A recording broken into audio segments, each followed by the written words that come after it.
বিশ্বকাপ মানেই তারকা, আবেগ আর অবিস্মরণীয় মুহূর্ত। তবে এবারের আসরে যুক্ত হলো প্রযুক্তির নতুন অধ্যায়। প্রথমবারের মতো উন্নত হিউম্যানয়েড রোবট আটলাস মাঠে এসে রেফারির হাতে তুলে দিল বল। খেলোয়াড়দের জনপ্রিয় উদযাপনও করে দেখালো নকল। বিশ্বকাপ ইতিহাসে এমন দৃশ্য এই প্রথম। যুক্তরাষ্ট্রের মিডলাইফ স্টেডিয়াম, ব্রাজিল ও নরওয়ের শেষ 16 ম্যাচের বিরতির সময়। তবে এমন সময় মাঠে দেখা গেল একটি উন্নত হিউম্যানয়েড রোবট। তার নাম অ্যাটলাস। হেঁটে গিয়ে সে মাঠে রেফারির হাতে অফিসিয়াল ম্যাচ বলটি তুলে দিল। মাঠে বল পৌঁছে দেওয়ার পাশাপাশি নরওয়ের স্ট্রাইকার হল্যান্ডের মেডিটেশন গোল উদযাপন করে দেখায় রোবট অ্যাটলাস। এছাড়াও তারকা ফুটবলারদের উদযাপনের ভঙ্গি নকল করে দেখায় রোবটটি।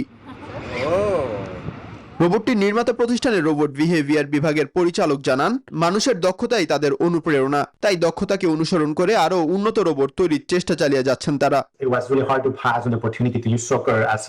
আমরা সবসময় মানুষের দক্ষতাকে এমন একটি উপায় হিসেবে দেখেছি যা আমাদের অনুপ্রাণিত করে এবং রোবটের সক্ষমতাকে আরো এগিয়ে নিয়ে যেতে উৎসাহিত করে।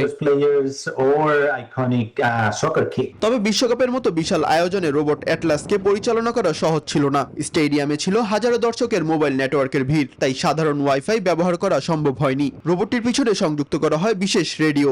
এছাড়াও ঘাসের মাঠে নিরাপদ ও স্থিতিশীল হাঁটা, দৌড়ানো ও লাফ দেওয়ার জন্য এর চলাচলের সফটওয়্যারেও আনা হয় বিশেষ পরিবর্তন। মাহাদি ইমরান, নিউজ 24।